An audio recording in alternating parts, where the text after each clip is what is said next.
Jangan pernah meragukan rezeki dari Allah. Yang penting ambil asbabnya. Maka rezeki kita bukan di tempat kita bekerja. Rezeki kita bukan oleh orang tua. Rezeki kita bukan di penguasa. Rezeki kita bukan pada para pedagang. Rezeki kita ada di... Walaupun tadi sudah baca Fatihah, mari kita baca Fatihah lagi untuk pengarang kitab ini, Imam Abu Hamid Al-Ghazali, dan sanad kita yang bersambung kepada beliau. Muallif hadzal kitab Al-Imam Al-Arif Billah Hujjatul Islam Abi Hamid Al-Ghazali qaddasallahu sirruhu wa bi asanidina al-mutassil ilayh. Al-Fatihah. A'udzu syaitanir rajim.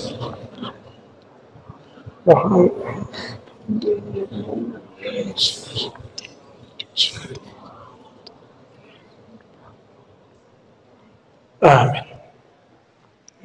Ya.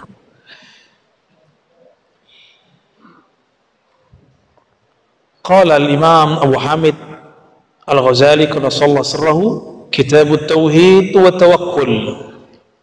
Kitab tauhid dan tawakal. Apa arti kata tauhid? Tauhid dari kata wahada yuwahidu tauhidan, berarti mengesakan Allah. Apa beda esa dengan satu? Satu itu ada duanya. Kalau esa nggak bisa dibagi. Satu masih bisa dibagi setengah, 0,5. Kalau esa nggak bisa. Ya, itu beda tauhid dengan wahid dengan ahad. Beda wahid dengan ahad. Ini secara bahasa. Beda lagi nanti secara ilmu ma'rifat. Ahad itu zatnya, wahid itu sifat dan asma'nya. Gitu. Ya, nanti ada penjelasan ke sana. Alhamdulillah, puji syukur kepada Allah. Kenapa? Ialah yang disebut mudabbir. Apa arti mudabbir? Yang mengatur, yang mengurusi dua alam besar yang disebutkan di sini, alamul malak. Jadi yang pas bacanya malak, kan? Alamul malaki wal malakut. Malak berarti alam nyata. Bisa lihat saya? Bisa dengar suara? Oke, coba sentuh teman sampingnya. Antum di alam ini nggak coba sentuh? Ada? Maka alamul malak itu alam yang bisa diindrai dengan 5 panca indera. Panca kan 5 ya? Ya, bisa dilihat, bisa didengar, bisa dirasakan, disentuh, dicium baunya. Disebut dengan alamul malak. Yang kedua, wal malakut, dan alam malakut. Malakut ini alam para malaikat. Disebut kerajaan malaikat-malaikat ahli zikir. Jadi Sayyidina Nabi SAW, jika ruhnya naik ke alam malakut, kalau turun maka beliau mengajarkan zikir. Muncullah subhanallah bihamdi, subhanallahil azim, subhanallah dzil izzati wal jabarut, subhanallah dzil izzati wal kibriya. Nah, itu semua zikir-zikir malaikat yang kita baca. Bedanya apa? Satu malaikat, satu zikir. Kalau kita, satu orang bisa baca zikir. Benar. Jadi ketika Nabi naik ke alam sana, Nabi melihat di langit ini ada zikir subhanallah, ini alhamdulillah, terus sampai ke atas. Itulah yang disebut subhanallah walhamdulillah tabla'ani ma bainas samai wal ard. Subhanallah dan alhamdulillah itu memenuhi antara langit dan bumi. Maksudnya kalau ada orang zikir subhanallah manusia, itu langsung dikerubungi oleh malaikat. Jika zikirnya sendiri, maka malaikat yang datang cuma malaikat-malaikat munfarid. Jika zikirnya jama'i, maka malaikat berjamaah datang dan mengatakan, halummu ila hajatikum, wahai sahabatku para malaikat. Ini malaikat ngomong sesama mereka, hajat kalian ada di sini. Maka ta'amul malaikah at-tasbih wat-takbir wat-tahmid wat-tahlil. Jadi makanannya malaikat bukan makanan fisik, makanannya adalah zikir yang dibaca. Maka di mana ada orang berzikir, itu malaikat ikut menyantapnya. Tapi yang menyantap adalah ruh malaikat. Ruh malaikat itu nggak makan seperti kita, tapi dia senang girang. Karena malaikat bukan makhluk yang seperti kita yang makan minum secara fisik. Jadi ungkapan ta'amul malaikah bukan berarti malaikat makan, ini istilah aja. Seperti orang mengatakan makanan hati, makanan pikiran, bukan berarti makanan fisik. Ya, istilah-istilah ini sering dipelesetin oleh orang yang tidak paham. Sama seperti Imam Sya'rani mengistilahkan Abu Ruh, bapak ruh. Banyaklah kiai-kiai sekarang yang protes dengan istilah itu, padahal itu istilah di kitab-kitab lama. Ya, bapak ruh, induk ruh, itu biasa. Setiap kita ini kan punya nasab, benar gak? Nasab biologis, bin. Tapi kita mesti punya nasab ilmu. Itu yang disebut nasab ruh. Ada yang lebih alim dari Imam Ghazali di sini? Nggak ada ya, termasuk saya nggak. Saya ini kuku juga Ghazali juga masuk. Imam Ghazali buang ingus, mungkin ingus itu saya. Betapa hinanya dibandingkan Imam Ghazali, nggak ada apa-apanya. Imam Ghazali masih punya mursyid dan ditulis namanya di kitab Ihya, namanya Al-Imam Abu Ali Al-Farmadi. Di beberapa cetakan ditulis Abu Ali Al-Farmadi. Imam Abu Ali Al-Farmadi ini gurunya beliau itu namanya Imam Abul Qasim Al-Qushairi, penulis kitab Ar-Risalah Al-Qushairiyah. Gak puas ngaji ke Abul Qasim, beliau pindah kepada Abdul Khaliq Al-Karkani. Dari merekalah Imam Ghazali mendapatkan sanad thariqah. Makanya Imam Ghazali itu zikirnya yang paling banyak dipakai dua, zikir Allah dan la ilaha illallah. Zaman sekarang jadi tarekat Naqsyabandi, jadi Qadiriyah, jadi Khalwatiyah, jadi Syaziliyah, itu pecah-pecahan dari thariqat beliau semua. Ya. Maka Imam Abul Hasan Asy-Syazili mengatakan Ihya'un, kitab Ihya menghidupkan hati. Fakullu Syaziliyun Ghazaliyun, fakullu Naqsyabandiyun Ghazaliyun, fakullu Qadiriyun Ghazaliyun. Fakullun, ya, bisa dibaca kullun atau kullu qadiri. Setiap orang yang Naqsyabandi, Qadiri, Syazili, Ba'lawi, semua mereka mengatakan kami bermanhaj tasawuf Imam Ghazali. Dan hatta al-yaum, sampai sekarang saya tidak pernah keluar dari manhaj itu. Ya, yang menuduh saya keluar dari manhaj itu berarti tidak baca kitab Ghazali, khususnya kitab ini.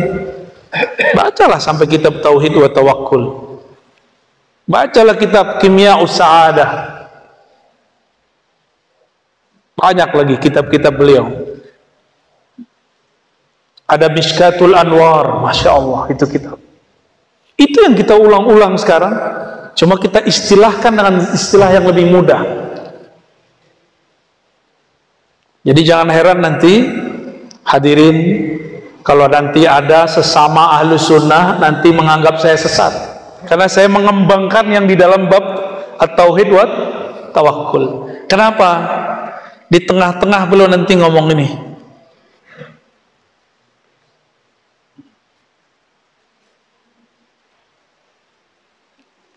Kalau di kitab ini 330 beda tuh ya. Beda kitabnya. Nanti saya tunjukin. Apa kata beliau? Kalau sudah sampai kepada makom baca la ilaha tertinggi, maka itu disebut puncak penyikapan batin. saat itu la yajuzu an tusattara, boleh begitu, ditulis fi kitab. Nggak boleh ditulis kitab, bukan berarti nggak boleh disampaikan. Ditulis di kitab ya nggak boleh. Tapi kalau ini kearifan beliau di zaman itu. Imam Ibnu Arabi berpandangan lain, di zaman dia sudah beda. Boleh ditulis di kitab, maka ditulislah dalam kitab Al-Futuhat Al-Makkiyah. Dulu Imam Ghazali larang orang baca la maujuda illallah. Di Garut orang habis sholat zikirnya la maujuda illallah. Gawat itu. Berarti setiap masa ada ijtihad seorang alim, mungkin berbeda dengan zaman sebelumnya. Dalam tasawuf boleh, dalam fikih juga boleh kan? Dalam bab fikih apalagi itu lebih banyak lagi perkembangannya. Itu sebabnya tarekat, misalnya nih tarekat Qadiriyah Naqsyabandiyah Ahmad Khatib Sambas, namanya sama tapi metodenya akan sedikit berbeda dengan zaman sebelumnya karena disesuaikan dengan masa ini. Antara kaifiat yang ada di Abah Anom beda mungkin yang jalur di sini, tapi zikirnya sama, la ilaha illallah Allah. Terbeda lagi, saya ketemu guru saya Mbah Ahmad Halwani di Magelang, beda lagi metodenya. Ada lagi Mbah Yai Asrori, tapi zikirnya sama, la ilaha illallah, tapi muqaddimah masuknya beda-beda gitu. Baik. Lalu beliau mengatakan apa? Qad qala al-arifun ifsya'u sirr rububiyah kufrun. Membeberkan rahasia rububiyah kufur. Ini bukan kufur murtad, bukan. Bisa membuat orang yang dengarnya kufur gitu maksudnya. Bukan yang ngomong yang kufur, tapi orang lain bisa menjadi kufur kalau belum kuat ilmunya. Oke.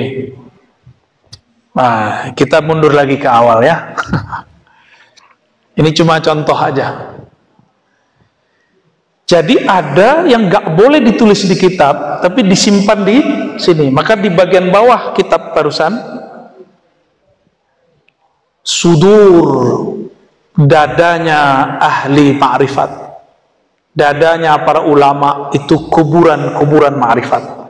Itu bahasa orang lama. Kalau saya ganti. Sudurul awliya maktabatul ma'arif wal asrar. Kalau dulu disebut dadanya orang-orang arifin billah, wali-wali Allah itu kuburan. Kalau kubur dikubur dong. Tapi zaman sudah berubah. Kenapa saya katakan begitu? Ini kan bukan hadis ya, jadi boleh beda nggak? Boleh. Dajjal, Nabi Isa aja nggak berani lawan di zamannya. Nabi Musa aja nggak berani ngelawan. Di zaman Nabi Muhammad pun belum diizinkan keluar. Ahlul Badar yang melawan ribuan orang pun tidak dipertemukan fisik, bertengkar langsung, berperang langsung dengan Dajjal. Tapi Nabi mengatakan itu untuk akhir zaman. Dajjal ini mainannya apa? Mainannya mutar balik ma'rifat. Ma'rifat surga neraka. Maka disebut oleh Nabi, surganya neraka, nerakanya surga. Apinya air, airnya api. Sesatnya itu benar, benarnya itu sesat. Lurusnya itu bengkok, bengkoknya itu lurus. Itu dia. Itu si Dajjal. Gimana cara memahami itu? Bukan dengan latihan fisik. Kan sekarang orang untuk menghadapi Dajjal latihan fisik. Saya suka main panahan, itu olahraga saya itu. Main kuda, seneng kuda ya. Boleh kita adu pacu ntar. Kalau masih ingat caranya ya. Di tempat beliau nih ya. Dulu masih bisa lah beberapa ya. Tapi bukan itu. Kalau latihan begitu, kalah kita sama apa? Kalah kita, kalau fisik kita kalah sama siapa? sama binaraga, sama boxer ya, sama pesilat, kalah kita. Yang membuat kita beda dengan tentara Dajjal apa? Ma'rifatullah, mengenal Allah Subhanahu wa ta'ala. Gak ada lagi. Karena Nabi mengatakan, kamu kalau ketemu Dajjal merasa masih beriman, tapi imanmu sudah berubah. Nabi ngomong itu. Nah, gimana cara biar selamat itu? Ada orang yang sudah dibelah badannya jadi dua, ketika dihidupkan lagi apa kata dia? Sebenarnya saya tambah yakin Rasulullah itu sungguh benar bahwa engkaulah Dajjal yang dimaksud. Habis dibelah badannya, digergaji. Jadi Dajjal itu dapat asma, menghidupkan yang mati, mengendalikan hujan.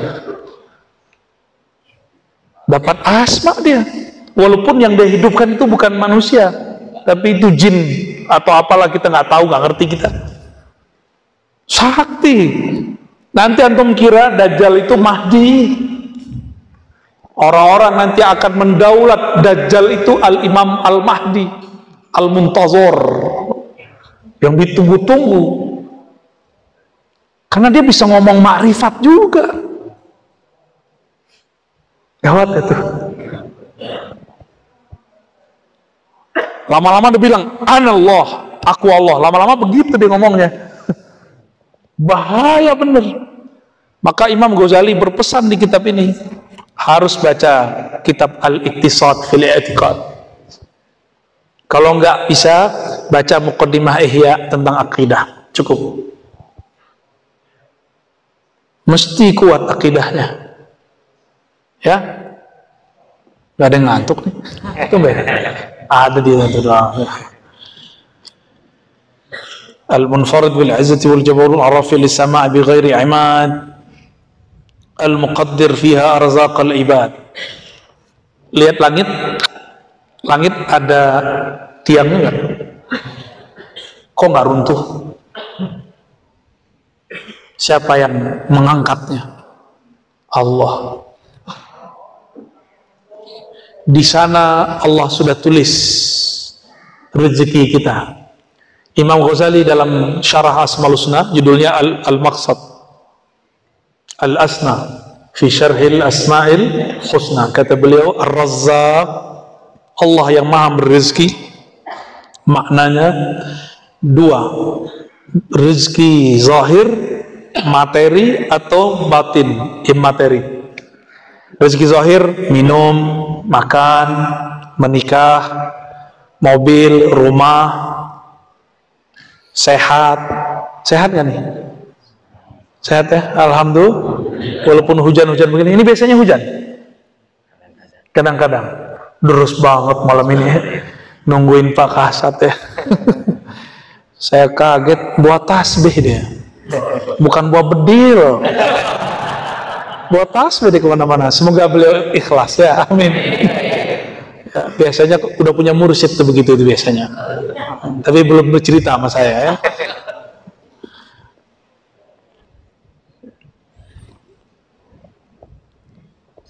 Ini langit yang di atas kita disebut as-sama'ud dunya. Langit bumi, langit dunia. Hati-hati, di situ ada kerajaan syaitan. Dulu syaitan itu bisa tembus sampai jauh, dan mereka punya tempat nongkrong. Ya, kafe lah kalau bahasa sekarang. Nongkrong dia, ngapain dia nongkrong? Dengerin gosip makhluk langit. Kok dia bisa tahu? Karena dulu rajanya setan alias iblis yang bernama, ada nama pangkatnya di surga, Haris.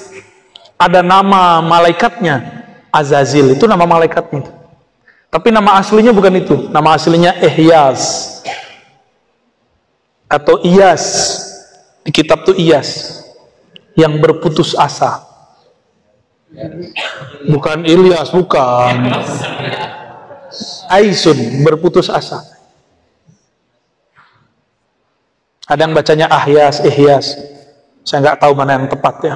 Tapi kalau dalam bahasa Arab, ini kan bahasa lama sebelum bahasa Arab malah. Ternyata dulu terjadi kiamat, meteor turun. Itu semua jin itu bertubuh fisik.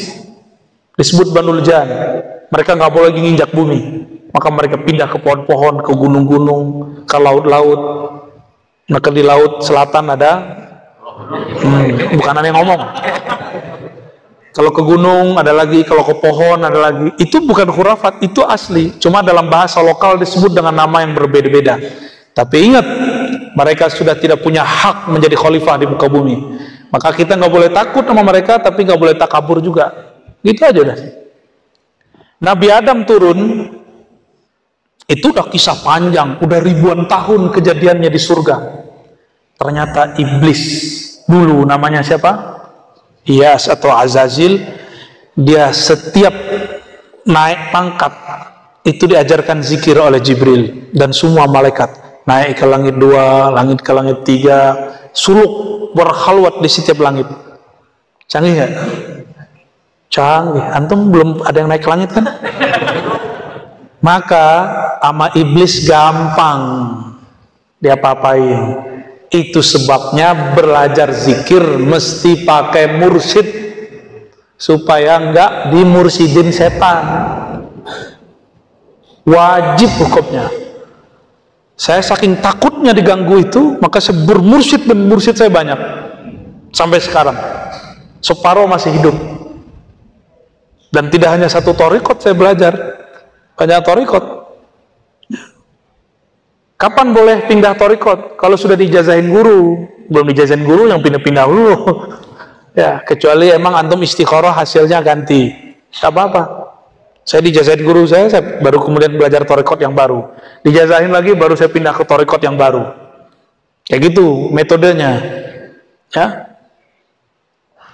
Jadi sampai hari ini masih kolektor zikir aurat dan wirid marifat. Ya. Masih. Kalau ketemu siapa aja saya belajar ya. Baik. Itu malaikat berapa tahun sampai ke sana? Imam Tabari saya sudah sampaikan di berbagai majelis. 18.000 berzikir berkhalwat. Berarti suluknya lebih lama ya. Ada yang pernah zikiran 18.000 tahun?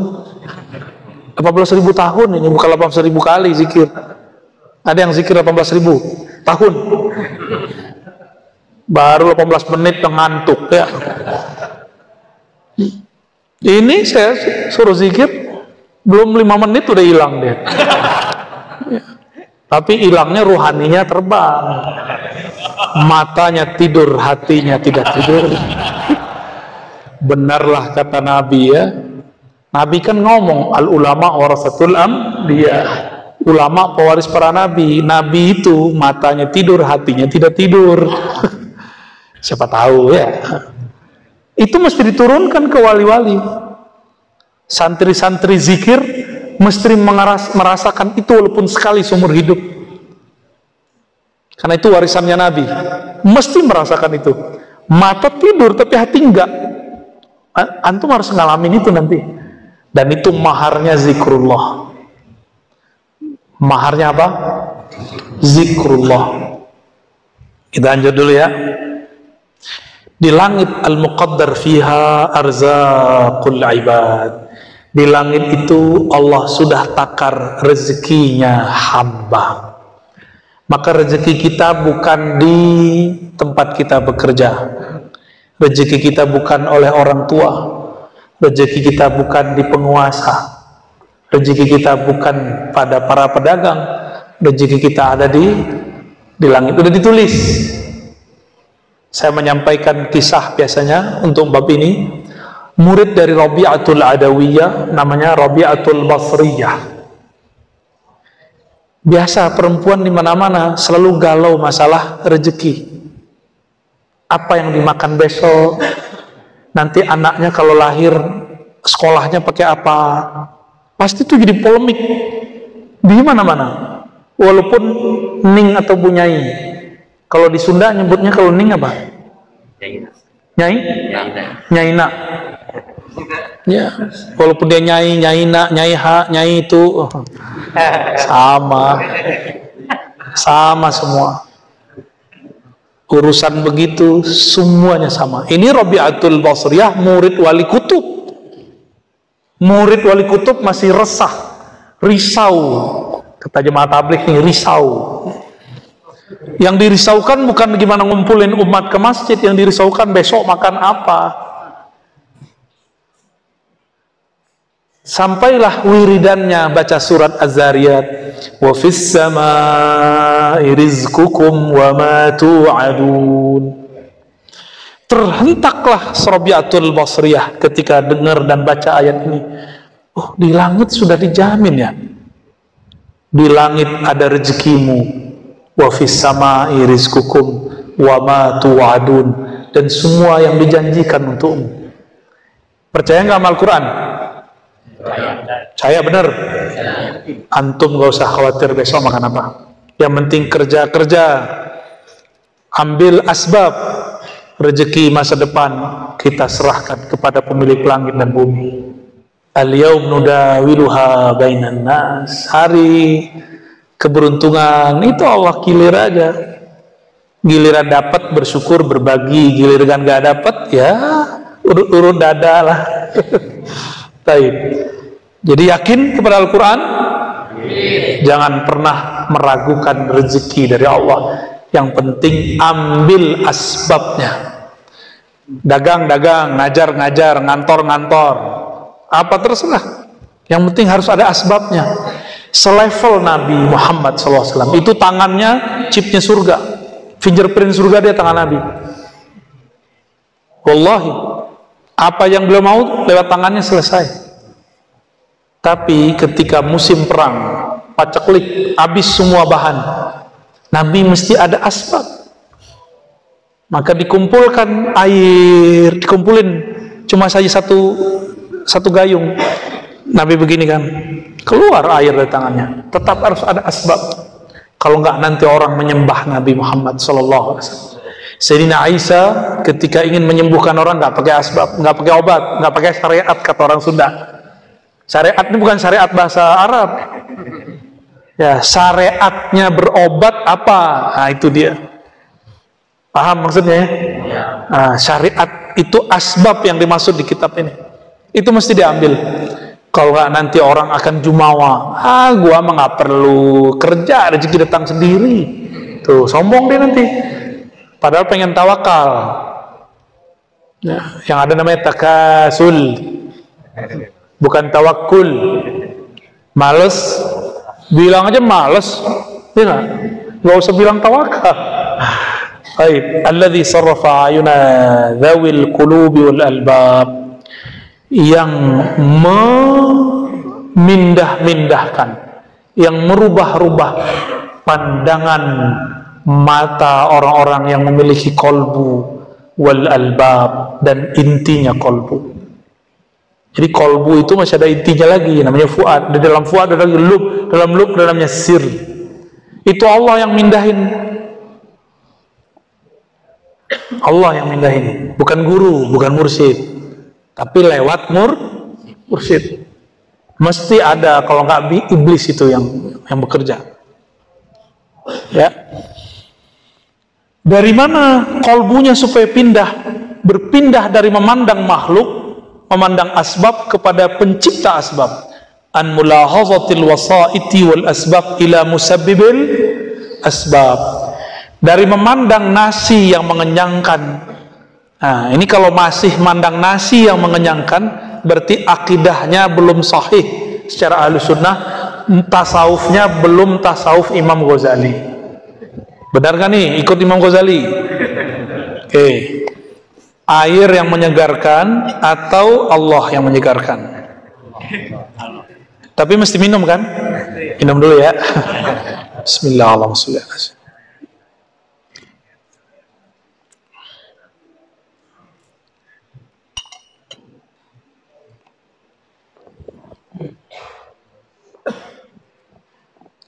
Ketika terbersit di hati, ini sudah inti kitab nih. Saya baru baca mukadimah, tapi inti kitab ini. terbersit di hati saya bahwa yang menyegarkan itu air. Maka kata Imam Ghazali dalam kitab ini, itu syirik yang tersembunyi, syirik khafi. Gimana? Makan, terbersit bahwa makanan itu mengenyangkan, itu syirik khafi. Terus gimana caranya? Maka bacalah ini. Jadi orang baca muqaddimah Imam Ghazali udah jadi wirid. Ini muqaddimah ma'rifat, ma'rifatut tawakkul, ini dia. Kalau orang sudah diberi ma'rifat tawakkul, bertawakal, beralih pandangnya dari nasi yang mengenyangkan kepada Allah yang menciptakan nasi. Akidah Ahlussunnah, ada satu kelompok lagi namanya Mu'tazilah, jangan salah paham. Kelompok Mu'tazilah bilang Allah menitipkan rasa kenyang di nasi secara tabiat, secara hukum alam. Maka setiap orang makan nasi mesti kenyang, karena tabiatnya nasi mengenyangkan. Hati-hati, itu bukan Ahlus Sunnah. Hati ya. Disebut dengan hukum tabi'i. Apa namanya? Hukum tabi'i inilah yang dianut oleh para filosof, oleh orang-orang fisika. Ini dulu yang dianut Ibnu Sina dan Al-Farabi, Aristoteles. Ini yang dikritik oleh Imam Ghazali. Maka Imam Ghazali membersihkan akidah Ahlussunnah dari pandangan-pandangan filsafat yang menyimpang. Jadi filsafat ada yang menyimpang, ada yang benar. Jadi gimana? Obat, apa ada kesembuhan di obat? Banyak orang berobat gak sembuh. Allah tidak menitipkan kekuatan kesembuhan pada obat. Ini akidah Ahlussunnah. Tidak menitipkan secara tabiat kenyang dalam nasi, segar dalam air. Kalau nggak percaya, lihat orang mau sakaratul maut, minumnya banyak nggak berhenti, tapi dia nggak segar-segar. Udah pernah lihat?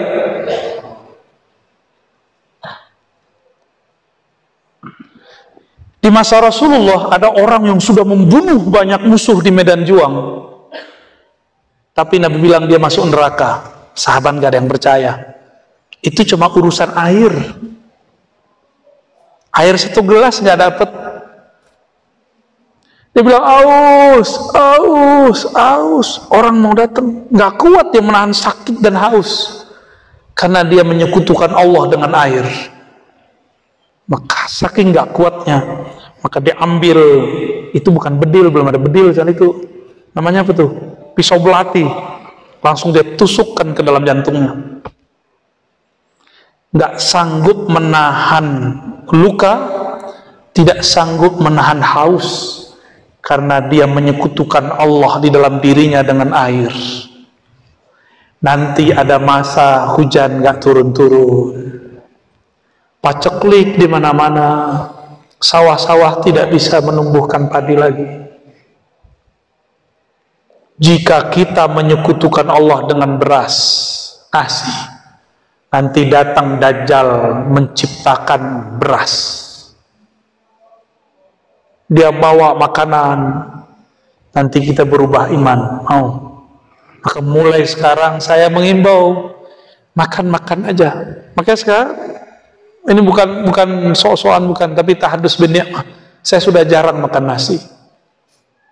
Lauknya masih mengurangi aja, mengurangin. Mulai hambar, makan itu mulai hambar.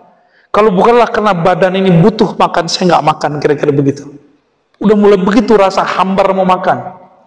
Tapi kadang-kadang balik lagi ke ahwal manusiawinya, makan lagi. Apalagi orang Sunda kan punya nasi enak tuh, apa namanya? Siliwot, nah itu berarti arozinya lagi muncul tuh. Alhamdulillah kemarin ya. Alhamdulillah. Seandainya nggak ada air, nggak ada nasi, terus ada orang bawa itu, berubah nggak keyakinan kita? Maka nanti ada masa kita kenyang tanpa makan,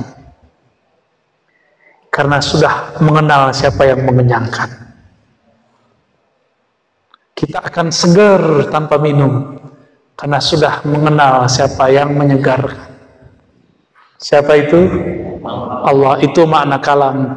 Jadi Imam Ghazali buat muqaddimah, itu isinya kitab. Maka nanti mungkin malam ini cuma muqaddimah aja kita baca. Sama loncat satu bab, satu fasal. Ya. Nggak masalah. Seperti Ibn Arabi setelah Ibn Ghazali, itu dia buat syair di setiap bab. Paham syairnya, paham sampai ujung bab. Imam Ghazali ngerti kalau kita susah baca syair, maka dia pakai nasar, prosa. Alhamdulillahirabbil. Maka saya sangat cinta kepada Imam Ghazali. Sangat-sangat cinta kepada Imam Ghazali. Dan saya sangat cinta kepada orang-orang yang mengajarkan kitab Ghazali, walaupun dia anak muda. Sangat-sangat takzim kepada orang yang khidmat kepada ajaran Imam Ghazali. Dan sangat sedih jika ada yang bilang Ghazali khurafat, Ghazali sesat, Ghazali nggak ngerti hadis. Ya salam. Yang ngomong begitu Sahih Bukhari belum khatam. Imam Bukhari khatam Sahih Bukhari dan wafat kitab Bukhari di dadanya. Oh, banyak hadis palsu. Bukan hadis palsu, ente yang nggak ketemu hadisnya. Saya ketemu hadisnya. Ini ahli hadis. Ini santri hadis saya. 4 tahun dia ngaji hadis sama saya. Bahkan lebih. Kan ngabdi beberapa tahun. Khatam hadis. Ini kalau mau nanya hadis, tanya dia aja. Hitungan menit bisa dikeluarin. Lengkap dengan kualitasnya apa. Insya Allah, tanya aja deh. Baru tahu ya. Gak usah jauh-jauh ke Syekh Albani, Syekh Umar Fahmi ya.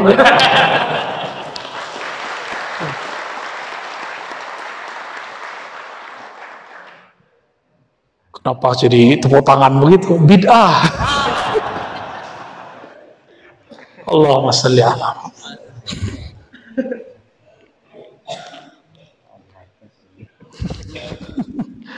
Terrepot ya habis ini ya. Masya Allah. Ya, syukran. Allah lah yang mengangkat himmah. Bahasa Arabnya himmah itu semangatnya ruhani, ingin mencapai makom yang tinggi, disebut himmah. Contohnya nih, kan lagi sibuk kerja nih, terus ngomong, ya Allah, coba kalau saya libur, saya akan ngaji kepada para ajengan, para kiai. Itu namanya himmah. Terus pas liburan malah nginep di villa, berarti himmahnya jatuh. Gitu. Kata kawan, coba kalau saya kaya, saya akan bantu orang. Kaya lah dia, beli mobil, lupa. Kejadian kan di salah satu wilayah di Jawa Timur, mendadak jadi miliarder. Kejadian, lupa. Kenapa nggak berbagi? Berbagi, jadikan modal, seharusnya. Tapi mau gimana lagi? Nasi sudah jadi bubur. Benar ya? Kejadian. Biasanya begitu. Biasanya kejadian begitu. Itu himmah, pengen mengamalkan sesuatu yang mulia, ketika terjadi malah nggak melakukannya. Namanya sukutul himmah, gugurnya himmah. Ya. Nah, yang mengangkat himmah itu siapa? Dari memandang makhluk ila anil iltifat ila ma'ada, lalu berpaling dari selain makhluk, berpaling dari selain Allah, gitu pasnya. Ila ma'ada wal itimat ala mudabbirin siwa, dan bersandar hanya kepada berpaling dari bersandar kepada selain Allah. Dulu saya pernah kerja dan saya mengira tempat bekerja itu yang memberi saya rezeki. Ada setahun saya dikontrak dulu. Ketika kontraknya habis, itu saya ingat anak, lihat wajah anak saya nangis. Ya Allah, bulan depan saya kasih apa anak saya makan? Padahal bulan depan belum nyampe. Udah galau aja. Padahal belum tahu juga, siapa tahu kiamat besoknya kan. Ini namanya tulul amal, tolol amal. Amal bukan amal, amal itu angan-angan, cocok logi. Siapa tahu kata tolol dari situ ya kan. Kiai-kiai kalau canda kan lucu-lucu. Tulul ente, tulul jadi tolol. Tulul amal itu.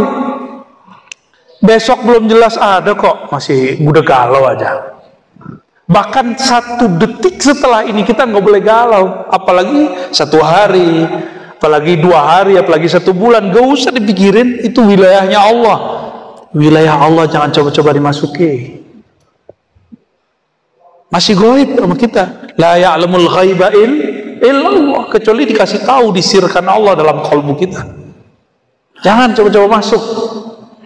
Suatu kali Imam Abu Yazid Al-Bustami, wafatnya sama dengan Imam Muslim, pengarang Sahih Muslim, 261 Hijriah. Beliau ini kan makmum biasa, subuh dia sholat, habis sholat dia zikir. Abu Yazid ini kalau zikir masih sampai syuruk, sampai terbit matahari baru dia beranjak. Bahkan kalau lagi asik ma'rifatnya, diteruskan sampai ke duha. Lagi asik diteruskan sampai zuhur. Melihat pola hidupnya begini, berarti dia kalau punya kerjaannya ditinggal. Ini bukan untuk ditiru ya. Ini Abu Yazid kan wali kutub, antum wali kutub kupret. Wali daya. Anda baru dengar Islam gitu. Imam masjid, hafiz Quran, hafiz sunnah, mengerti fikih, jago ilmu akidah. Melihat dia, Pak Yazid, bi ayyi syai'in taqutu hadzal yaum? Kamu makan apa hari ini? Ngejek. Orang kerja ke pasar, ente di sini. Orang kerja di ladang, ente di sini. Makan apa ente hari ini? Diejek sama Tuan Imam. Kalau Pak Imam nyebutnya sini apa? Apa? Pangersa Imam? Pangersa. Oh ya, saya waktu di Sukabumi itu dipanggil pangersa, kaget. Pangersa itu orang mati bukan? Bukan, ternyata pangersa penghormatan yang mulia. Sempat kaget, pangersa. Kirain almarhum. Salah paham saya. Harus kursus lagi berarti. Pangersa Imam ngomong, Pak Yazid, ente makan apa, sarapan apa pagi ini? Orang kerja ente malah di sini. Kira-kira begitu kalau diterjemah. Abu Yazid itu udah suruk, langsung berdiri, kata beliau, sholat diimami oleh orang yang tidak percaya Allah yang menjamin rezekiku ke langit tidaklah sah, maka aku ulang sholat qodoan. Dikodok sholat jam itu juga, detik itu juga. Ini hukum ma'rifat, ini fikih arifin namanya. Fikhul arifin ini ketat. Saya nggak sanggup. Saya nggak sanggup mengikuti fikihnya para ulama arifin, nggak sanggup kita. Saya masih pakai fikih mazhab Syafi'i, nggak pernah keluar dari mazhab Syafi'i, alhamdulillah. Sampai hari ini, sampai detik ini, bahkan tadi kita ngambil sanad mazhab Syafi'i juga ya, dari Abah ya, biar sah jadi muridnya pesantren Fauzan. Ya.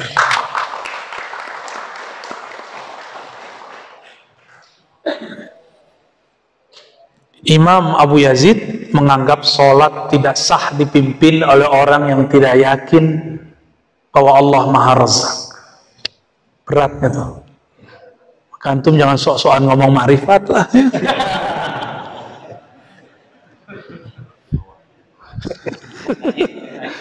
Ya, tapi harus mulai masuk. Karena syariat itu sempurnanya dengan ma'rifat. Harus mulai masuk. Nggak boleh nggak. Dengan sedikit ma'rifat syariat sempurna. Sedikit aja. Seseorang yang merasakan lezatnya bermakrifat, makrifat itu kan mengenal, maka beban syariat langsung hilang. Karena kita sudah kenal siapa yang kita sayangi, maka berangkat pagi pulang sore pun kita lakukan untuk menafkahinya. Kita sebut namanya istri. Benar? Itu istri antum karena kenal. Nikah mah nggak kenal. Karena kenal tumbuhlah sayang. Karena sudah sayang, muncullah pengorbanan.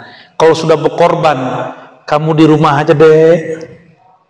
biar AA yang bekerja. Cila gombal. Jangan tepuk tangan lah, orang gombal kok. Kalau sudah begini, tidak bersandar ke tempat bekerja, para kiai nggak bersandar ke pesantren, ya mohon maaf, gaji-gaji guru di pesantren ya mohon maaf. Kalau tidak ada keberkahan di langit yang turun, itu guru-guru miskin semua. Tapi banyak ajengan-ajengan guru-guru berangkat umroh, padahal yang kerja pagi pulang sore belum berangkat umroh. Benar. Maka bedakan rezeki dengan gaji. Kalau rezeki, temen nih lagi ngantuk dia. Tuh jangan ganggu ya. Hayati lelah katanya. Cung, aman cung. Rezeki lebih umum daripada gaji. Kalau gaji terbatas, kalau rezeki tidak ada batas. Maka orang-orang yang sudah gak memandang itu dengan baik, maka dia korupsi karena dia mandang gaji gak cukup. Ustadz mau korupsi apa? Mau korupsi apa? Jangan. Nggak ada, nggak bisa korupsi. Korupsi kita iya, nggak bisa. Betul lah Nabi mengatakan innama bu'istu mu'alliman muyassira. Aku diutus sebagai mu'allim, maka beruntunglah para mu'allim. Tapi muyassir, mu'allimnya nggak boleh saklek, nggak boleh killer. Mu'allimnya harus muyassir, banyak rahmahnya daripada galaknya. Galak boleh, namanya ketegasan, kewibawaan. Tapi rahmah harus di depan. Inna rahmati sabaqat ghadabi. Allah aja ngomong, rahmatku lebih dulu dari murkaku. Karena rahmat itu sifat zatnya, sedangkan murka bukan. Ada gak nama Allah Ghadban, Ghadub, Mughdib? Ada gak? Kalau Ghaffar, Ghafur, Ghafir, di Quran ada 3. Ada kan? 3 kan? Ghafir, Ghaffar, Ghafur. Pengampun, penghapus dosa-dosa kita. Tapi kalau untuk memarah nggak ada. Yang ada cuma muntakim. Muntakim itu maklum. Mawantakim, kamu jahat, Allah jahat. Bukan itu terjemahannya. Salah itu. Allah, kamu berbuat salah, Allah akan balas kesalahanmu. Ya. Kalau Allah jahat kan sesat juga tuh terjemahannya. Astagfirullahaladzim. Asyhadu an la ilaha illallah asyhadu anna Rasulullah. Ulang syahadat aneh. Ini adab kalau salah menyebut ma'rifat harus syahadat ulang. Nggak boleh nggak, harus syahadat ulang. Salah nih nyebut tentang Allah, Allah nggak adil, langsung syahadat ente. Batal sudah itu. Abu Yazid seperti itu tapi lebih tegas lagi. Dia kan pengen ngomong, kan nggak enak ngajarin imam. Cukup dia mengatakan, oh dalam hati, Pak Imam, pangersa imam nggak percaya toh Allah jamin rezeki saya. Dia cuma percaya Allah jamin rezeki orang kerja. Padahal wa ma min dabatin fil ard illa 'ala Allah rizquha. Apa dia nggak percaya ini? Itu pikirnya Abu Yazid. Abu Yazid ngomong sama hafalannya nggak bagus-bagus amat, tapi ngerti ada ayat ini. Tidaklah ada yang berjalan di muka bumi melata kecuali Allah menjamin rezekinya. Masa Pak Imam yang hafiz nggak ngerti ayat ini? Berarti dia kurang yakin. Udahlah, saya ulang sholat aja deh. Itu Imam Abu. Maka jadi sufi itu berat. Sampai sekarang saya belum berhasil jadi sufi. Wallahi, sampai hari ini saya belum berhasil jadi sufi. Saya cuma pecinta sufi. Jadi kalau ada yang nulis As-Sufi ya Razi Hasim, wah itu bagi saya itu penghargaan, pujian yang nggak pantas. Karena itu gelar wali-wali arifin billah. Kecuali kelompok seberang, menyebut sufi pakai kata dajjal, ya. Masa sufi disebut dajjal? Itu penghinaan bener itu. Bagi saya sufi itu pasti wali, nggak ada sufi yang dajjal. Nggak ada sufi yang dajjal, nggak ada sufi yang fasik, nggak ada. Kalau fasik, fasik aja, bukan sufi. Sufi itu man kamula nisabu imanihi wa islamihi wa ishani. Yang sempurna bagian Islam, iman, ihsannya baru sah disebut sufi. Saya belum sempurna, lagi belajar, pengen sampai kepada kesempurnaan. Tentu kesempurnaan hanya milik Allah. Maka ilmu ma'rifat sampai mati nggak ada habisnya. Masuk surganya masih cari ma'rifat loh. Percaya nggak? Ayatnya apa? Wujuhu yawma idzin nadirah ila rabbiha nazirah. Memandang kepada Allah itu ma'rifat. Seberapa ma'rifat dia di bumi waktu dia hidup, sejauh itulah kemampuan dia mampu memandang kepada Allah Subhanahu wa ta'ala. Maka wajib belajar ma'rifatullah, bukan sunat.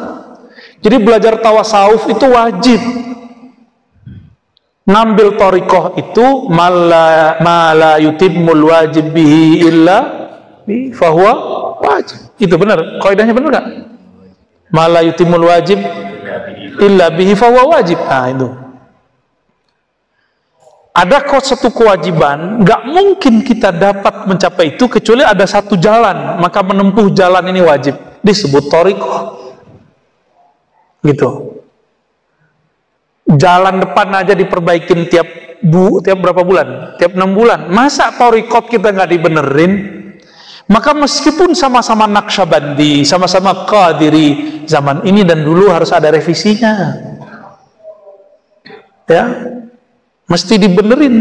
Orang dulu belum ada namanya kerja dari jam 8 sampai jam 5, belum ada. Maka sekarang para mursyid harus meramu kembali bagaimana zikir yang cocok untuk para karyawan, para teman-teman ini, aparat ini, biar nggak jadi keparat kan. Ya, harus belajar ilmu ini. Maaf Pak John ya. Cuma aneh yang berani ngomong gitu, Mancu nggak berani. Serius. Kita ini kan sama aja di hadapan Allah. Yang Allah pandangkan kolbu. Saya duduk di atas sekarang bukan berarti saya lebih tinggi, enggak. Ini karena tadi udah duduk sini jadi mau turun nggak enak. Malu juga mau turun lagi. Baik. Kalau sudah begitu, sudah nggak memperhatikan, jadi batinnya tidak lagi pengertian makhluk. Matamu kepada alam, kolbumu kepada Rabbul Alamin. Begitu. Kunyahlah nasi, tapi hatimu memandang yang menciptakan nasi. Dialah yang mengenyangkan. Bahkan kita mengunyah pun dia yang membuat kita bisa mengunyah. Bener nggak? Saya mau tanya lagi nih. Air udah masuk, nasi udah masuk. Siapa yang membagi itu di dalam? Antum pernah bagi nggak? Si, nasi. Kamu sini ya. Air. Nggak bisa. Kalau udah kebanyakan, pengen ke belakang. Bener nggak? Pernah mencret, nggak bisa nahan nggak? Tanda kalau kita tidak menguasai diri sendiri. Itu yang disebut Rabbul Alamin. Dan saya di mana-mana nanya ini, Pak Ustadz punya ubat kan? Bisa nahan keluar nggak ubannya? Ban, jangan keluar dulu, mau ngelamar orang nih. Bisa nggak? Anak-anak muda nih jerawatan, bisa nggak nahan jerawat keluar? Nggak bisa. Sudah mulai keriput? Bisa nggak nahan keriput itu? Lalu siapa yang melakukan ini? Itulah yang bakal kita bahas nanti ya.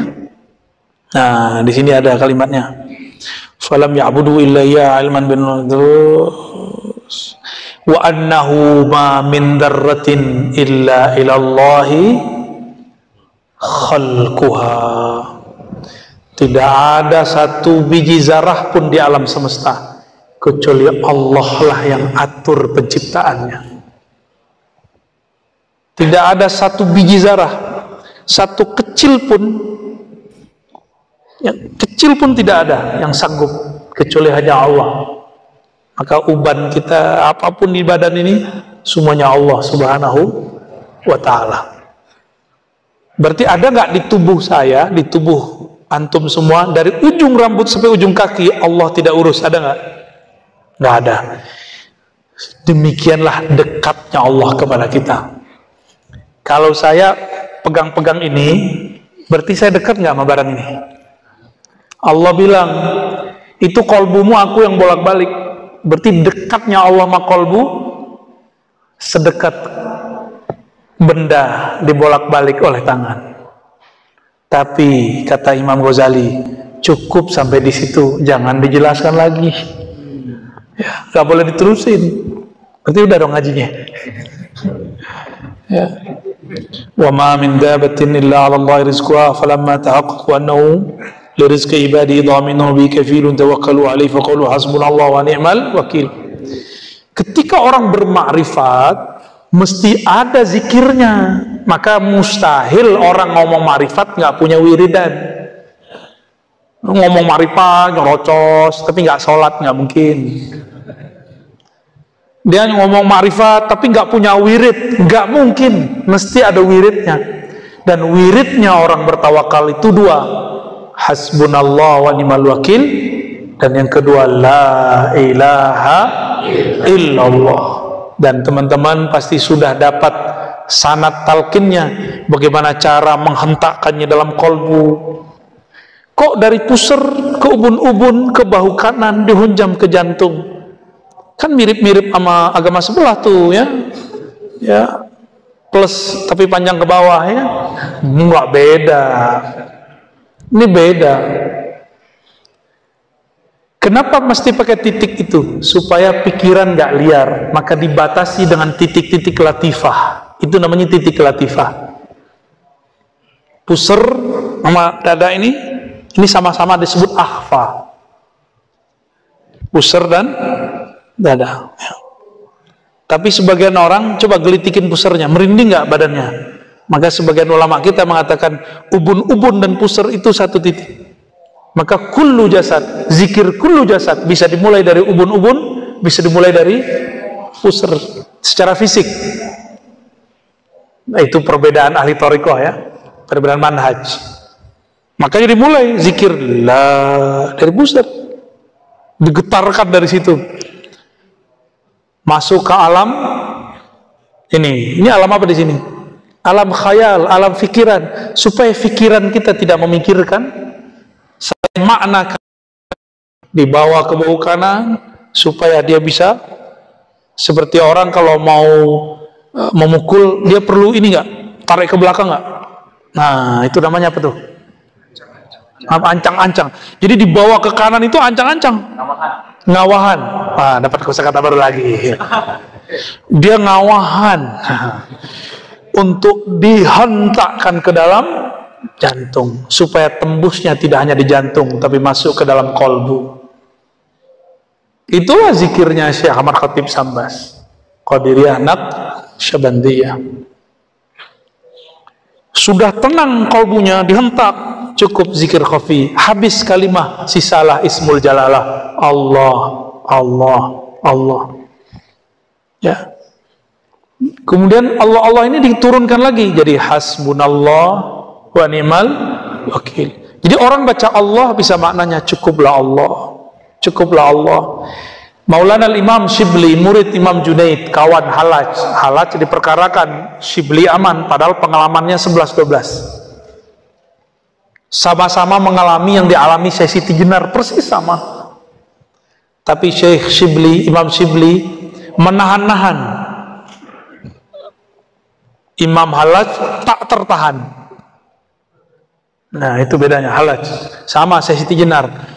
Syekh Siti Jenar sama Sunan Kalijaga kan makomnya sama, tapi Sunan Kalijaga bisa menahan karena mursyidnya beliau Sunan Bonang, ahli syariat, ahli hakikat. Jadi dengan syariat yang ketat, gejolak di batinnya itu tentang ma'rifatullah itu bisa dia tahan. Itu Sunan Kalijaga. Syekh Siti Jenar enggak, dia bersyariat tapi ma'rifatnya lebih dominan. Oh, udah jadilah, tapi nggak seperti di film-film Sunan apa Wali Songo ya, itu Wali Songo-songoan itu. Tapi bolehlah menghibur. Senang juga kita nontonnya dulu waktu kecil. Zikir itu sama, la ilaha semua boleh la ilaha. Ya. Lalu di mana orang berzikir? Nah, ini di bayan hakikat tauhid alladzi aslut tawakkul. Jadi tawakal itu ada ilmunya, ada amalnya, ada halnya. Ilmunya tasdik, bermakrifat. Amalnya kita ada usahanya, ada zikirnya, halnya nanti ada lain lagi ya. Coba lihat ini di paragraf 1, 2, 3. Nah, fanaqulu di ujung paragraf kedua. Fanaqulu lit tauhid arba'u maratib. Ini bagian akhir yang mau saya bahas ya. Tauhid itu ada 4 tingkatan. Ketemu nggak? Ya. Lit tauhid arba'u maratib. Tauhid ada 4 martabat. Masih kuat? Masih kuat? Dikit lagi ya, dikit lagi. Udah jam 10. Yang nggak kuat mungkin teman-teman saya nih. Antum kuat nggak? Kuat. Oke, kita lanjut ya. Hajar terus. Hajar aswad. Tauhid itu nggak ada batasnya. Tapi akal kita butuh analog, butuh pembagian-pembagian. Maka mesti dibagi. Imam Ghazali kasih pembagiannya. Itu inti dari lafaz sebelumnya. Jadi lafaz sebelum kalimat yang barusan, intinya itu. Tauhid itu ibarat lautan samudra, tapi tidak punya tepian. Kata orang dia udah nyampe. Belum. Ini antum nih kalau meninggal ketemu Syekh Ahmad Khatib Sambas, tanya sama beliau, apakah engkau sudah sampai kepada ujung ma'rifat? Dia bilang, belum, masih jauh lagi. Pasti ngomong begitu. Kalau nggak percaya ntar saya bawa. Antum duluan ya, di belakangan aja deh. Abu Yazid ngomong sama, karena dalam ma'rifat itu satu nih, bismillah. Ilmu ma'rifat itu muncul kalimat ma'rifat. Contoh, la ilaha illallah. Ma'rifat pertamanya di sini apa? Martabah pertama yang disebut lubil lub ya. Ayyakul al-insan bilisani la ilaha wa qalbu ghafilun. Ini ma'rifat munafik. Berkata seorang manusia dengan lisannya la ilaha, tapi kolbunya lalai. Ini ma'rifat munafik. Bahkan munkirun lahu katauhidil munafiqin. Ya, kalau ghafil disebut tauhidul ghafilin. Jadi kita bedakan dua. Ghafilin dia lalai, berarti kolbunya berpenyakit, masih bisa disembuhkan. Tapi kalau sudah munafiqin, la dawa alaih, nggak ada lagi obatnya. Kalau sudah kena cap munafik nggak bisa diapa-apain. Tapi kalau baru nifak sughra, ghafil namanya, ghafilun ya. Ini ma'rifat siapa? Nah, orang-orang inilah yang ngomong la ilaha illallah itu berat ya, zikir itu susah ya. Tuh hati-hati, jangan ngomong begitu lagi. Itu munafik yang ngomong begitu. Kalimah ini emang berat. Sayyidina Musa ngomong, ya Rabb, beri dong zikir yang khusus, ma'rifat khusus. Kata Allah, kul la ilaha illallah.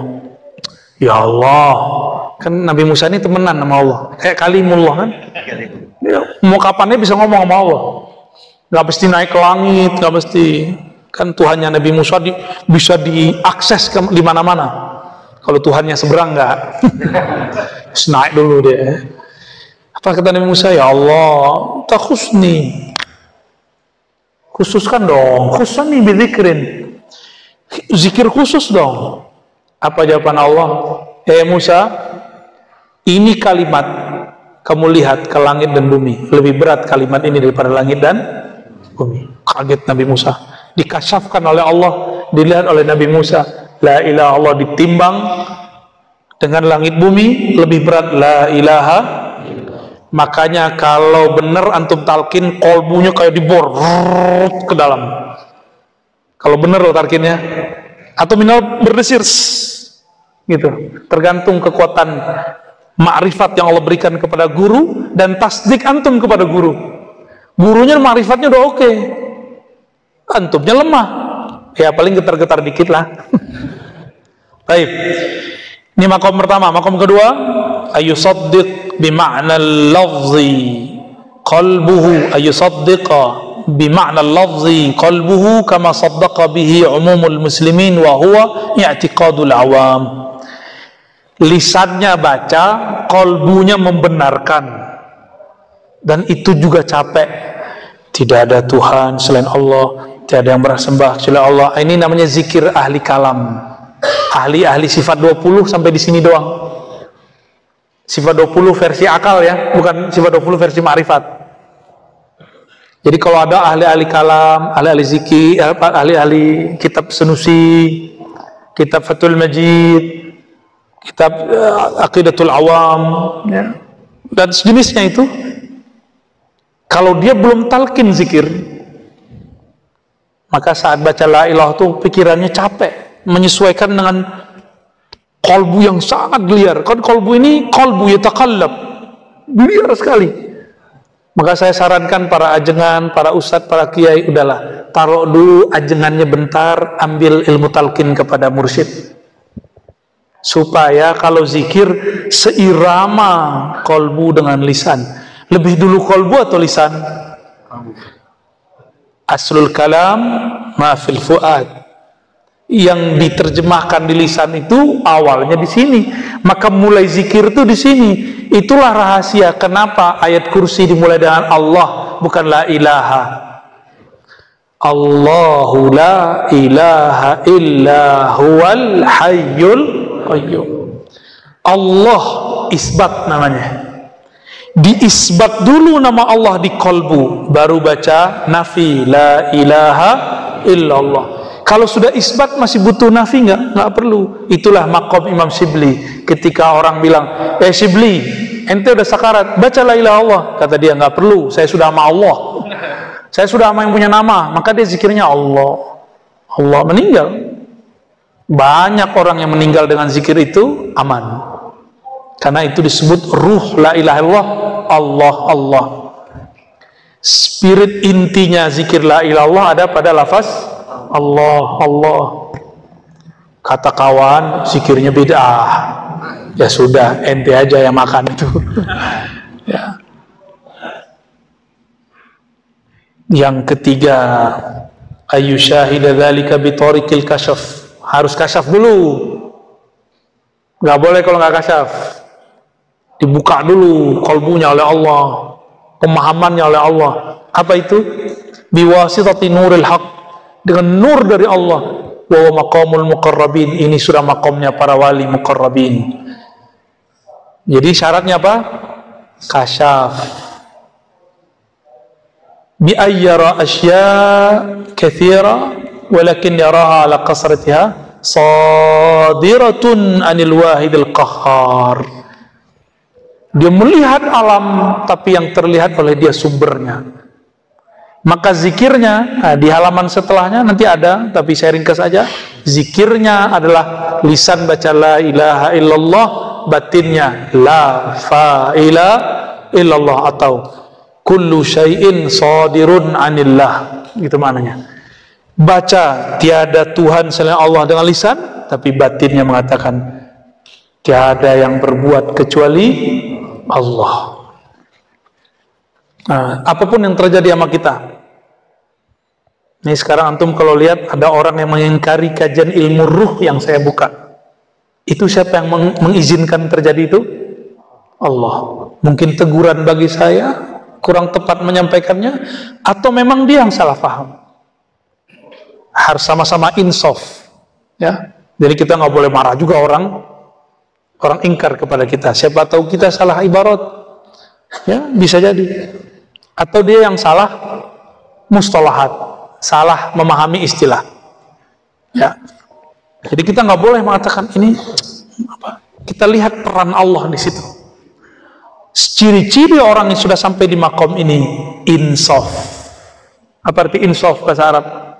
Sadar diri. tidak pernah menyalahkan orang. Biasanya begitu. Mulai muncul kesadaran batin.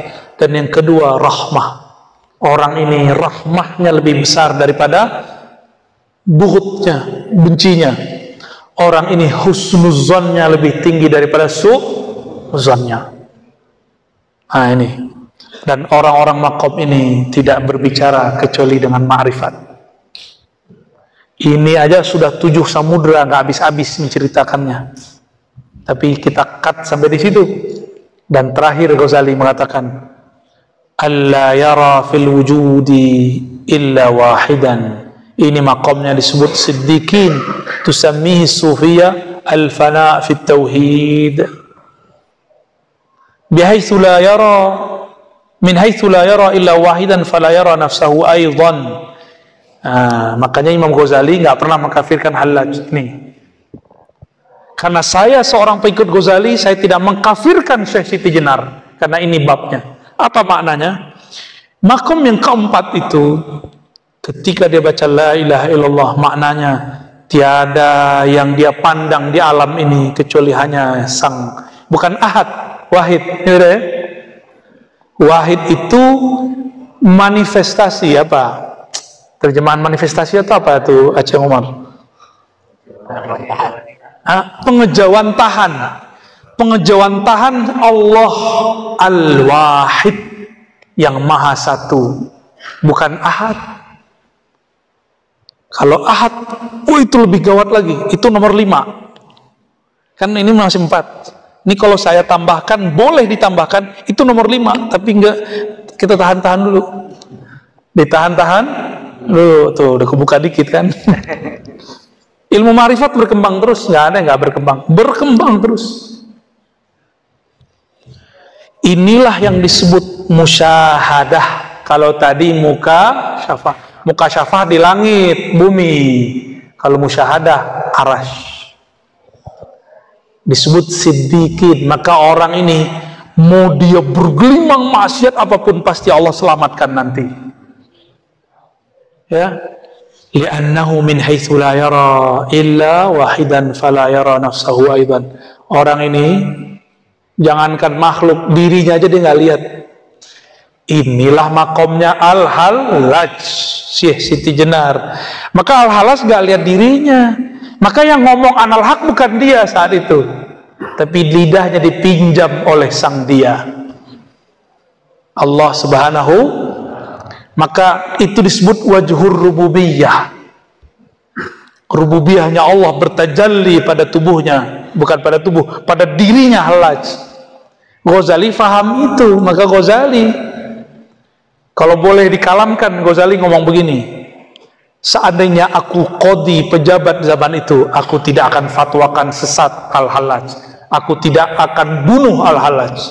Al-Hallaj itu gawat tuh bunuhnya. Tangannya diikat, kakinya diikat, ini diikat, bukan hanya disalib. Udah berapa ikatan tuh? Kuda, pancung 5, darahnya menyebar kemana-mana. Ini baru benar, darahnya harum. Kalau yang ono kan khurafat. Ini asli. Imam Shibli saksinya. Imam Shibli kan nggak bohong, bahwa darahnya masih terdengar oleh ahli kasyaf, berbunyi Allah, Allah, Allah. Karena cintanya Al-Hallaj kepada Allah sudah mendarah daging, maka nama Allah tempat mengalir, nama Allah itu dalam tubuhnya. Allahnya nggak dalam tubuh dia, nggak. Allah kan nggak bertempat. Ini makomnya ini fana. Setelah fana kan ada bako. Hallaj itu masih di fana terus, belum ke bakoknya. Guru dia Al-Junaid di bako. Maka gurunya bilang, maka bakoknya orang syariat, fana itu orang hakikat. Digabung disebut Al-Muhammadi. Ya, makanya Imam Ibrahim Al-Khawas kata Sya'rani Al-Muhammadi, syariat dan tarekat hakikatnya stabil, balance. Ya. Hallaj itu lagi duduk begini, dia lihat muridnya ada yang mewarisi Nabi Isa, dipanggil, kamu Isa. Jadi dia nggak menyebut orang. Salah fahamlah para pendengar, dikira itu reinkarnasi. Padahal dia nggak ngomong reinkarnasi, dia ngomong kamu pewaris Nabi Isa, tapi dia bilang langsung kamu Isa, kamu Musa, kamu. Itu kejadian pada zaman Al-Hallaj. Disebutkan kisahnya oleh Imam Zahabi dalam Syiar A'lamin Nubala. Imam Zahabi punya dua pendapat, ada yang baiknya, ada yang negatifnya. Wah, ini panjang kalau diceritain, saya tutup aja deh. Maka saya sarankan yang berzikir la ilaha illallah, la maujuda illallah di dalam hati aja, jangan dilafazkan, karena syaratnya mesti kasyaf. La ilaha illallah harus kasyaf. La maujuda illallah mesti musyahadah. Ini yang disebut maqam ihsan. Maka untuk boleh melafazkan itu hanya bagi orang-orang yang muqarrabin dan siddiqin. Kalau belum nyampe, maka haruma, kata Imam Syarani, haruma min ayyasila ila dhalikal maqam. Dia mustahil, haram sampai ke maqam itu. Jadi nggak boleh bilang la maujuda illallah kecuali sudah sampai di maqam itu. Supaya nggak kena gimana? Harus tambahin la maujuda bihaqqin atau bizatihi, baru boleh dilafazkan. Maka siapapun yang berzikir seperti ini harus ditambahin la ma'buda bihaqqin, la fa'ila bihaqqin, la maujuda bihaqqin, baru boleh. Kalau enggak haram hukumnya untuk sampai dia ke makom itu. Begitulah hukum ma'rifat, lebih tegas dari hukum syariat. Jadi antum jangan suuzon. Fikihnya orang syariat itu nggak ada apa-apanya dibanding fikihnya orang ma'rifat. Di ma'rifat salah adab kufur, di fikih kan dimaafkan. Tapi orang fikih mengira orang hakikat ma'rifat itu nggak bersyariat. Kalian nggak mengerti lautannya luas, nggak mengerti bagaimana dahsyatnya kemegahan istana-istana rohani mereka. Di sana amal soleh bagi orang awam dianggap amal buruk karena masih ada sesuatu selain Allah di kalbunya. Ya, hasanatul abrar sayyiatul muqarrabin. Orang awam bilang soleh, tapi mereka bilang belum soleh. Tadi Abu Yazid imam, bagi imam ini sudah soleh, bagi jamaah itu sudah soleh, tapi bagi Abu Yazid itu bukan kesolehan, belum soleh dia. Gitu ya. Alhamdulillahi rabbil, gimana? Masih sempat diskusi ini. Ya adalah khusus untuk Fauzan saya kita kasih. Assalamualaikum warahmatullahi wabarakatuh. Assalamualaikum warahmatullahi wabarakatuh. Terima kasih Pak. Saya salah satu mengajar kesuaraan di sekolah tinggi ekonomi dan bisnis syariah atau Ulama Kabupaten Garut. Kemarin kita banyak berdiskusi tentang perbandingan akidah kedua. Saya ingin menjelaskan karena saya bukan ahli hadis. Yang belajar juga hadis sama itu dari Syekh. Masya Allah, dapat kosakata jorok ya. Baik ajengan. Pertama tentang perbedaan tauhid Wahabi gitu ya, dan Ahlus Sunnah Asy'ariyah. Yang pertama secara masa lebih dahulu akidah Ahlus Sunnah Asy'ariyah, karena Imam Abul Hasan Al-Asy'ari itu diperkirakan lahirnya antara tahun 250-an sampai 260-an. Ulama karena dulu nggak ada dukcapil, jadi nggak ada pencatatan, jadi nggak disebutkan tahun berapa, tapi diperkirakan itu. Berarti 40 tahunan lebih hidupnya di zaman salafus saleh, dan dia meriwayatkan hadis dari gurunya namanya Imam Zakaria As-Saji, murid dari Imam Ahmad bin Hanbal. Dari beliaulah Imam Al-Asy'ari meriwayatkan akidah Imam Ahmad bin Hambal. Maka di kitab Al-Ibanah beliau mengatakan akidah saya ini akidah Imam Ahmad bin Hambal. Karena Imam Asy'ari yang menyusun merapikannya, dinisbatkan itu ke Imam Asy'ari. Nggak disebut akidah Hanbali, disebutnya akidah Asy'ariyah. Ya. Jadi secara masa lebih tua, lebih sahih kepada Imam Ahmad bin Hambal. Sedangkan Wahabi muncul dari Syekh Muhammad bin Abdul Wahab Al-Hanbali. Dia asalnya Hanbali, tapi kemudian mengatakan saya tidak taklid lagi kepada mazhab manapun, maka dia keluar hatta dari mazhab Hanbalinya. Beberapa fatwanya sudah menyalahi Imam Ibn Rajab Al-Hanbali.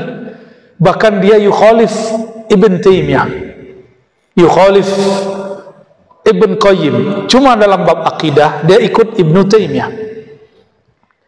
Jadi Wahabi itu bukan akidah yang dibuat Syekh Muhammad bin Abdul Wahab, tapi dia mengembangkan akidah yang sudah mati suri bertahun-tahun, yaitu akidah trilogi tauhid, pembagian 3 tauhid. Nah ini ingat-ingat nih teman-teman aparat ya, dimanapun ada kelompok di dunia, ISIS, Jabhatun Nusrah, segala macam, Qaeda, itu pasti tauhidnya 3. Perbedaannya di nomor 3, uluhiyah, rububiyah, asma wa sifat. Di nomor 3 ini ada yang menggantinya dengan hakimiyah, tauhid hakimiyah, atau tauhid mulkiyah, tauhid kekuasaan. Ini karena banyak juga yang mengamal, yang berkeyakinan 3 ini, dia cuma pengen bener tapi dapatnya guru begitu, cuma jadi teroris fikih atau teroris fikih, bid'ahin orang mulu kalau masuk masjid. Jadi dia neror orang mulu, bidah. Tapi itu bukan teroris ya, itu bukan, tapi potensinya ke sana sangat kuat, sangat kuat. Klik dikit kalau nggak punya guru lewat ya. Kita berdoa teman-teman kita yang berkeinginan begitu jangan nyebrang lagi ke sana, itu gawat itu. Hatta Syekh bin Baz, Syekh Rabi' Madkhali itu yatabarra min haula'i al-khawarij. Itu Syekh bin Baz. Kalau sekarang kan Rabi' Madkhali, itu murid dia yang jadi guru besarnya ISIS. Maka dia yatabarra, cuci tangan, berlepas tangan dari muridnya itu. Jadi ada seorang murid dia, Madkhali ini Salafi Madkhaliyah yang ada di Madinah. Nggak tahu masih hidup apa enggak ya. Nah, apa yang dimaksud uluhiyah, rububiyah, asma sifat? Uluhiyah itu kata mereka, kata Ibnu Taimiyah dalam Majmu' Fatawa dan kitab-kitab akidahnya, keyakinanmu bahwa yang berhak disembah hanya Allah. Maka menyembah Allah itu tauhid ibadah. Kayaknya biasa ya. Ini ada yang belum biasa. Tenang dulu ya. Ini masih sama nih. Yang kedua tauhid rububiyah.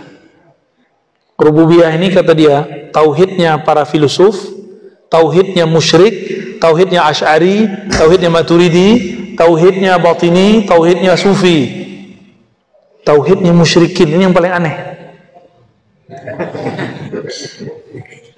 Gimana? Tauhid musyrikin. Itu saya juga ngulang-ngulang baca kitabnya. Tauhid orang musyrik, gimana ceritanya?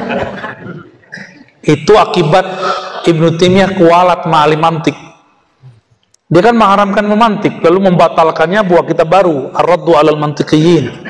Akibatnya itu, kata tauhid digandeng sama musyrik. Tauhid orang musyrik. Yang belajar mantik gimana? Uslubnya benar gak nih? Kan mantik itu kan logika kata. Kata ini nggak segan, nggak munasib, nggak cocok. Tauhid orang musyrik. Inilah keganjilan syuzuz Ibn Taimiyah yang diambil oleh Muhammad bin Abdul Wahab. Ya ghafarallahu lahuma, semoga Allah ampuni.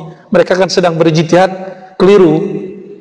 Tapi kata-kata pedasnya di mana? Inilah tauhid orang musyrik, tauhidnya Asy'ariyah, Maturidiyah sama. Tauhidnya ahli kalam, tauhidnya sufi, tauhidnya falasifah, Aristoteles. Jadi antum yang belajar sifat 20 itu sama kayak orang musyrik tauhidnya versi baru tauhid rububiyah. Itu sebabnya kata Ibnu Taimiyah, kenapa sufi nyembah kubur bisa nyembah Allah, Tuhannya banyak, bisa bertawasul. Bagi Ibnu Taimiyah tawasul itu syirik. Makanya Soleh Fauzan, saya berulang sampaikan, kitab dia diajarkan di pesantren modern di Indonesia sekarang. Saya berharap para kiainya mengkaji kembali. Ini berbahaya para kiai, berbahaya. Nunggu meledak aja ini. Apa kata dia? Tawasul itu syirik akbar. Kalau tawasul syirik akbar, pelakunya kafir akbar. Kan begitu, walaupun dia nggak tulis. Bener nggak? Gawat ini kitab. Mungkin itu kali yang untuk maksud tadi ada Wahabi mengkafirkan Asy'ari, Sufi.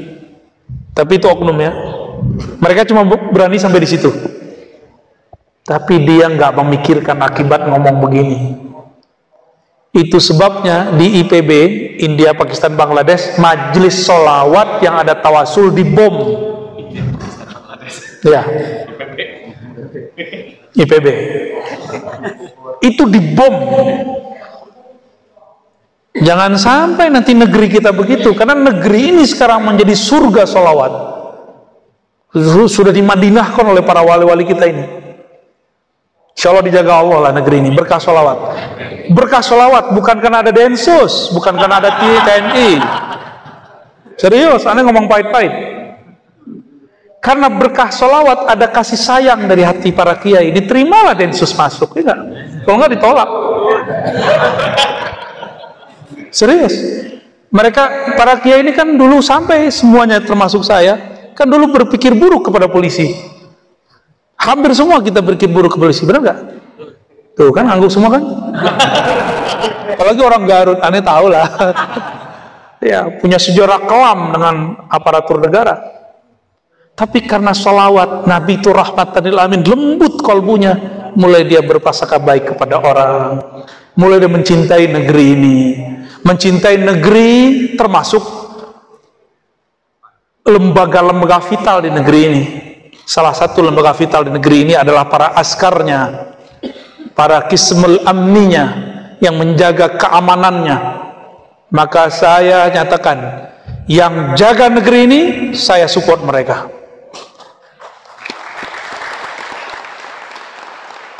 Yang berjuang menjaga keamanan negeri ini berarti dia teman kita, saudara kita.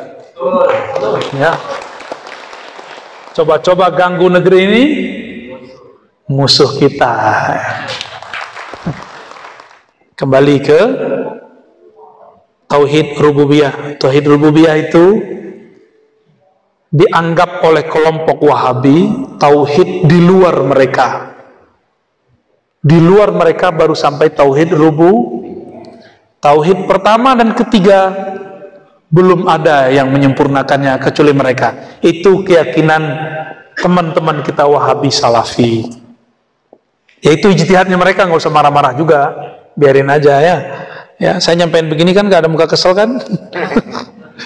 Ada dikit ya. Ini perbedaannya. Jadi mereka nganggap kita ini belum tauhid uluhiyah karena masih suka tawasulan, suka tabarukan kan? Seharusnya mereka itu nggak pernah berobat kalau sakit. Ya. Karena itu tabaruk sama dokter. Bahasa lainnya kan sama aja. Ke kiai didoain air, dikasih daun. Ke dokter dikasih resep, sama aja. Sama kan? Kenapa ke kiai nggak boleh ngambil berkah, ke dokter boleh ngambil resep? Emang lebih berkah dokter daripada kiai?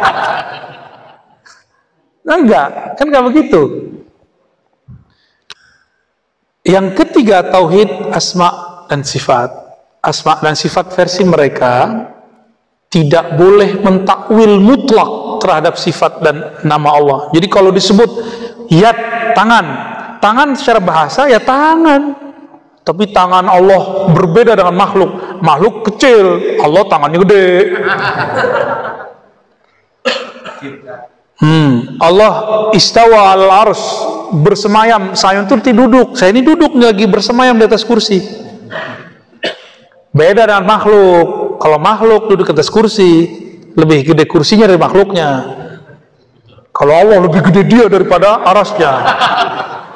Dia yang gede itu sepertiga malam terakhir masuk ke dalam bumi, masuk ke langit pertama sama dunia. Dulu almarhum Tengku Zulkarnain nyandain tuh. Berarti Allah ngisut dong, nyandain mereka. Ya juga ya, benar nggak? Allah kan maha besar. Nah, di mana kesalahan semua ini? Allah itu wujudnya wujud benda atau bukan benda? Benda bahasa Arabnya jisim. Kullu jismin mutahayyizun, gitu kaidahnya. Setiap jisim mesti bertempat. Kayaknya itu pertanyaan doang nih, antum doang ya. Yang lain gak usah habis. Udah mau habis. Setiap benda mutahayyizun. Setiap jisim mesti bertempat. Malaikat itu jisim, namanya jisim nurani, jisim cahaya. Kita kan punya darah, mereka punya juga, tapi bukan darah fisik, bukan darah air, na'i, darahnya darah nurani. Ini istilah aja, istilah disama-samain, dikiaskan. Mereka punya tubuh juga, makanya disebutkan dalam surat Fatir, uli ajnihatin masna wa thulatha wa ruba. Ya, itu malaikat punya sayap, ada dua, tiga, empat. Itu bukan ayat poligami, itu bukan. Ya, itu ayat tentang sayap. 2, 3. Jadi 3 di sini, 3 di kanan, kiri. 4 di sini, 4 di begitu, 8 jadinya. Malaikat masih butuh tempat. Tempat yang paling sering dikunjungi majelis ta'lim, majelis zikir. Ke tempat itu kalau orang kasyaf tuh ngeliat tuh ada yang turun naik turun tiap hari. Maka pesantren itu diberkahi karena malaikat naik turun. Tapi tempat yang paling diberkahi lagi, tempat Allah mengejawantahkan nama dan sifatnya, fiilnya, dan itu mesti pada wali atau seorang nabi. Ya, nah, kembali ke sini tadi asma dan sifat. Nah, ini muskilah mereka. Mereka meyakini Allah tidak serupa dengan makhluk, tapi bilang Allah duduk. Itu ditulis di kitabnya. Istawa itu istiqrar julus, ada kitabnya khusus.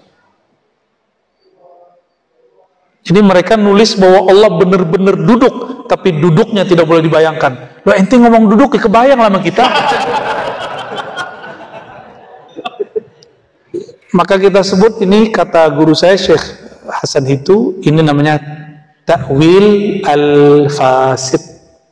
Takwilnya fasid, takwilnya rusak. Mesti dibenerin, diislah.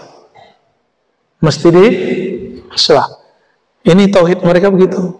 Maka jangan coba-coba takwil istiwa depan mereka. Oh, bisa dihabisin antum. Apalagi dosennya sendiri. Ya, kita pada dosen ya. Terus yang kedua tadi tentang bayat ya. Man mata, ada satu versinya, man mata walam yabi' mata maitatal jahiliyah. Siapa yang mati belum berbaiat, matinya jahiliyah. Ini yang ngomong siapa? Yang ngomong siapa nih barusan? Saya. Bukan, saya meriwayatkan hadis. Hadis siapa? Rasulullah SAW, riwayat Bukhari dan Muslim. Dengan beberapa redaksinya. Nabi itu kadang jadi seorang suami, kadang jadi guru, kadang jadi panglima perang, kadang jadi direktur zakat, kadang jadi seorang pemimpin. Nabi ngomong begini, babnya apa nih? Bab sebagai suami? Itu suami. Atau bab apa? Ngomong begini. Baiat itu sebelum perang, belum perang. Baiat ke siapa? Orang lagi perang terus langsung baiat.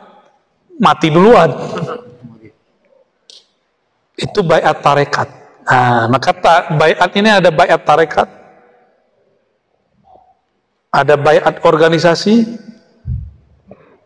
ada baiat kelompok tertentu yang mengatasnamakannya dirinya harokah kah, daulah kah. Ini banyak macam baiat.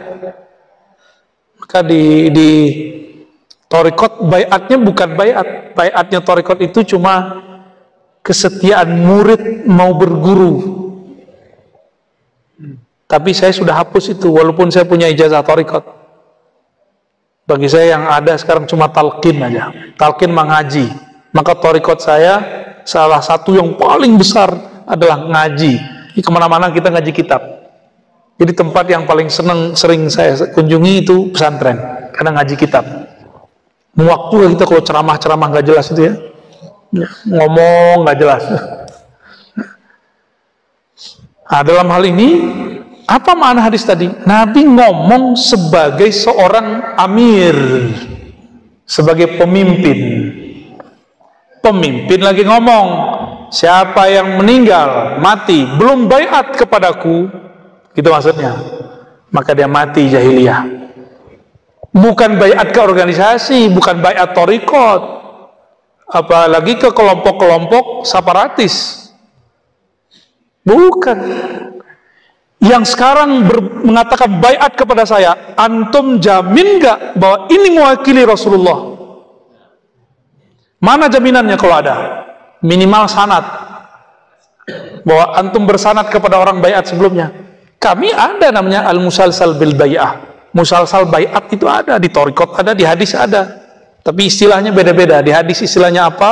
Mungkin dengan yad, bisyabakah, atau bil musafahah.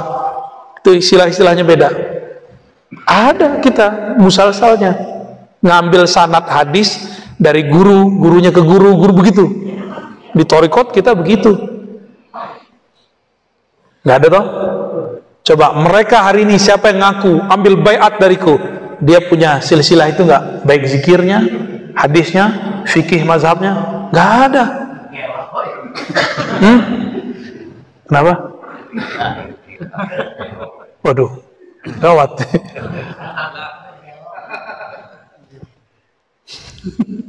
Kayaknya sakit hati juga ya.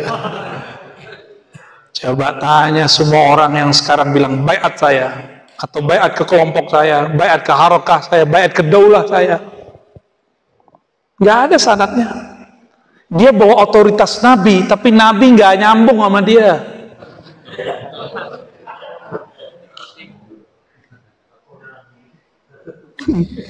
Oh, ngaku Nabi.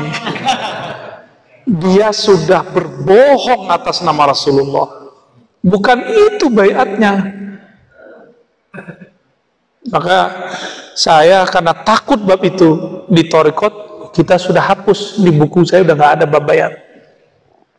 Ada kita nulis tentang zikir al-ina ilahiyah, nanti saya kasih PDF-nya atau apanya. Udah nggak ada baiat. Baiat nanti cukup kok imam akhir zaman, al-imam al-mahdi yang masih Allah sembunyikan, Allah rahasiakan. Jadi man mata walam yabi'a, siapa yang meninggal belum berbaiat, itu hadis disebut khassah lil umara, khusus untuk para pemimpin yang sah di suatu negeri. Orang Indonesia sudah terima belum diwakilkan lewat pemimpin? Udah, itu udah sah.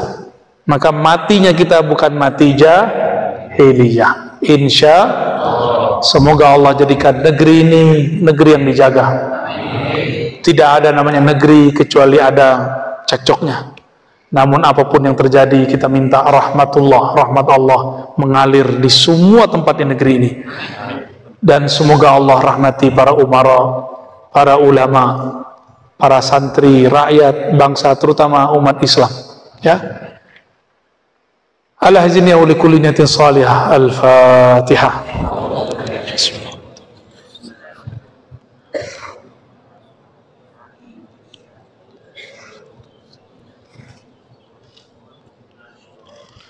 Allahumma rahman rahim ya karim ya azim ya mudabbir al-malakut wal malak, ya Allah yang maha menguasai alam semesta, menguasai diri kami, menguasai negeri ini, menguasai semua negeri. Ighfir lana wa li umara'ina, ampunkan kami, ampunkan pemimpin kami, ampunkan ulama kami, ampunkan ulama kami yang berselisih, ampunkan umara kami yang terjebak, yang salah dalam bertindak. Ampunkan mereka, bimbing mereka ke jalan-Mu. Allahumma salli ala Sayyidina Muhammad wa ala alihi wal mahdi khalifatihi wa sallim. Ya Allah, sampaikan salam rindu kami, salam sayang kami, salam cinta kami kepada baginda Nabi Muhammad sallallahu alaihi wasallam. Wa balligh tahiyyatina wa salamina wa salamana wa salatana ila ruhi sayyidina Muhammad sallallahu alaihi wasallam. Sampaikan ya Allah, meskipun tidak sempurna, salam kami, rindu kami, cinta kami, maaf kami kepada ruhani Rasulullah sallallahu alaihi wasallam. Kami belum benar-benar mencintai beliau. Allahumma ya muqallibal qulub, wahai yang membolak-balik hati kami, sabit qulubana ala dinika wa ta'atik, tetapkan hati kami ya Allah menjalani ketaatan kepada Engkau. Wafatkan kami ya Allah dalam ajaranmu, ajaran baginda Rasulmu. Warzuqna ya Rabb ru'yata nabiyyikal Mustafa Muhammad sallallahu alaihi wasallam fid darain. Izinkan kami ya Allah dengan ridhamu, dengan keagunganmu, keindahanmu, menyaksikan keindahan wajah Rasulullah sallallahu alaihi wasallam, bahkan di dunia ini apalagi di akhirat kelak, sehingga dengan memandangnya ya Allah kami diizinkan memandang keindahan wajahmu ya Allah.